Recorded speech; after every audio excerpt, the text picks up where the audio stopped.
Hi, I'm Catalina with Awards Buzz. Hi, nice to meet you. I'm Erik Nice Oleson. to Pleasure. meet you. Yes, pleasure. I love your background, by the way. I Oh, thank you. Yeah, I got the love the poster shifted posters. overnight, so I'd have something behind me instead of just my photos. That's fantastic. So I just have to say, you've found your target demographic in me. I am such a fan of this show.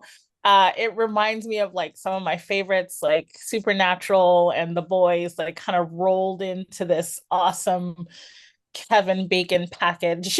That's And awesome. Well, I'm glad to hear it. yeah, so congratulations. Thank you. What does a producer like Blumhouse bring to this type of show that stands out from other horror producers or other projects?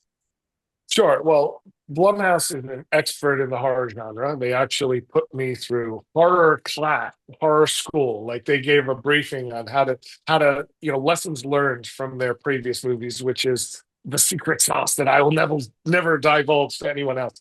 That was part of it. Also, the Blumhouse team is a machine. Like they built up like a whole little mini studio there that's outputting movies for Universal and television shows for the whole town and they also brought Kevin Bacon to the table. They're like, oh, we made a movie with Kevin Bacon. So they basically were the shop that had an early version of the script by a writer named Granger David, which had the seeds of what we wrote, and then Kevin Bacon. So I was just like, Kevin Bacon hunting demons, Blumhouse, I'm in. Absolutely. I mean, I'm in as well. So, I mean, what was the casting process like? Because you have a really good one, and they all seem to have this great chemistry. I know some have worked together in the past. Like, what was this like for you? A dream.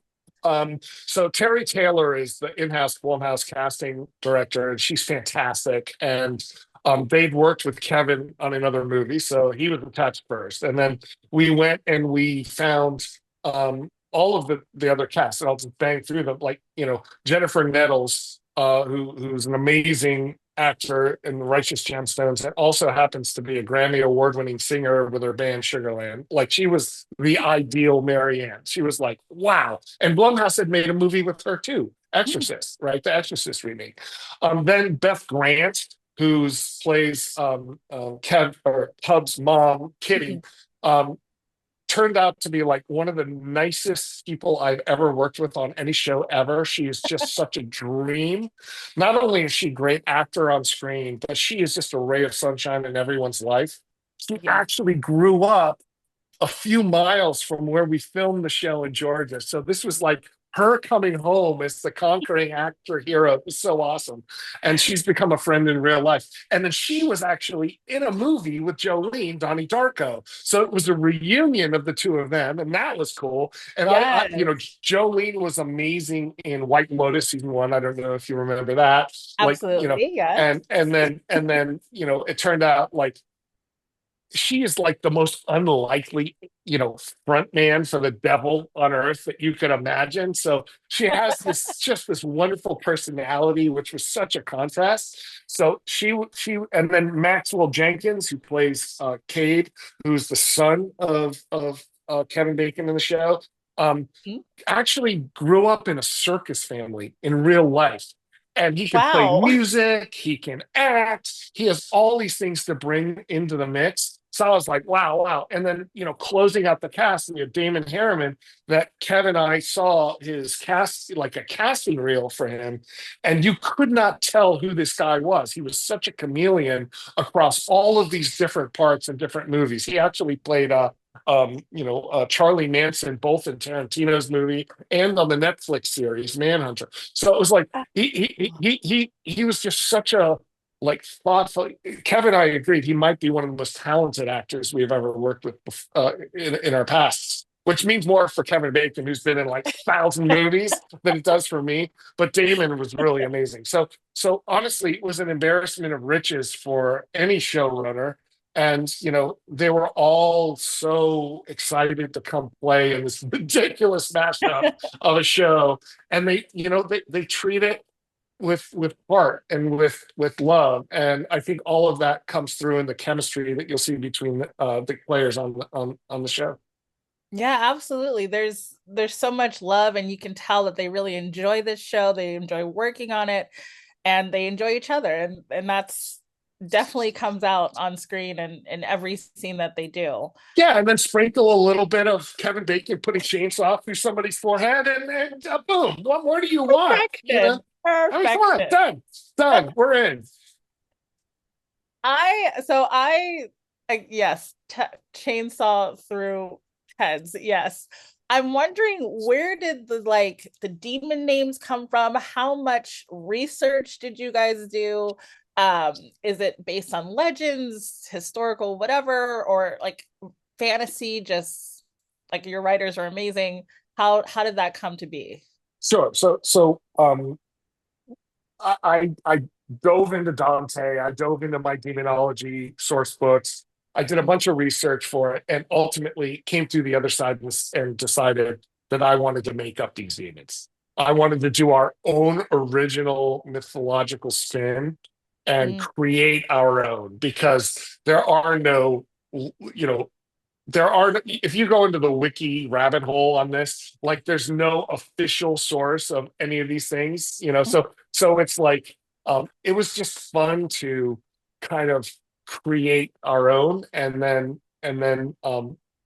plant that as a clue path in the demonic mystery that is part of the hook of the season, and hopefully will keep people on the edge of their seats. yeah, I was one of those people that went down the wiki rabbit hole. I was like, what is You're like, this really? Valakor. What is Valakor? A slipperist. What is a slipperist? Well, I was trying to find things that would have a sound, the mnemonic that would sound like the elementals that they're. Anyway, so Yeah, I no, went to total nerddom as I started figuring out what I was going to call these demons. I love that. Well, kudos, because I was definitely entranced. I was like, yes, I want more research. I want like, yes. So well done. Maybe they'll end up on Wiki. We drew Yes. we have some great artwork that the art department and Eve McCartney, the production designer, and her team, made for these demons. So who knows? Maybe we started a new religion. That's fantastic. So I have to ask, if you were to go demon hunting, who in your family would help you slay the demons the best? Oh boy. Well, in the fantasy world, I would bring back my late grandmother, and she would be my Kitty on the road. I channeled my grandmother into Kitty in the show, and Oh, she would be the one who would be like, "Oh no, no, no, demon, no, no, no, no, no. Here's how it's gonna go." It would be my late grandma, my Oma. I love that. I love that so much. Well, I definitely, there's family, there's love, there's these badass women that are just such a powerhouse to watch on screen, and the devotion they have to family, and just being the greatest mom out there, sacrifice, all those things. I'm wondering, did you draw from your own mother, from aunts, and maybe you have a sister who's a mother? Like, where did you draw most of your inspiration for these amazing female characters? Oh, well, thank you. That means a lot, actually. I have a lot of very strong women in my life. The pecking order in my house is Abby, the cats, and I'm the guy who takes out the garbage, first of all. um, then, I had I have a very strong mom. I had a very strong grandmother. And my sister is like also a huge influence in my life. And, I've always been interested in creating roles for actors, and especially actresses of a certain age, that just don't get those opportunities anymore. They have their kind of one-off trope kind of roles, and create something that is just like very unusual, like seeing Beth Grant, the mother to Kevin Bacon, suiting up in a bulletproof vest to go demon hunting, is just not your average everyday role for an actor of a certain age, right? So I love that. So I think that was all part of it. And like the strong women in my life are the ones who are as soon as this interview is over are going to be like, okay, all right, take it down a notch. You're not that cool. Like you got to be on a Zoom. Oh, okay, take out the garbage. That those are the people who keep me my feet on the ground, and so channeling them in the way that Kitty keeps Hub's feet on the ground, right? Yeah. Like she's not going to let it. She's not going to take any guff. She's like, well, why did you go to hell? Like, maybe if you hadn't been such of a shitheel, you wouldn't be, like it's just they're definitely the women in my life influencing the characters that you see on the screen. Ugh, I love to hear that. I love that. Well, thank you so much for your time and just kind of diving a little bit deeper into this show. The Bondsman is already one of my favorites, and I can't wait for everyone to see it. Wow. Thank you so much for covering us. I really appreciate it. Thanks for your help. Of course. Thank you.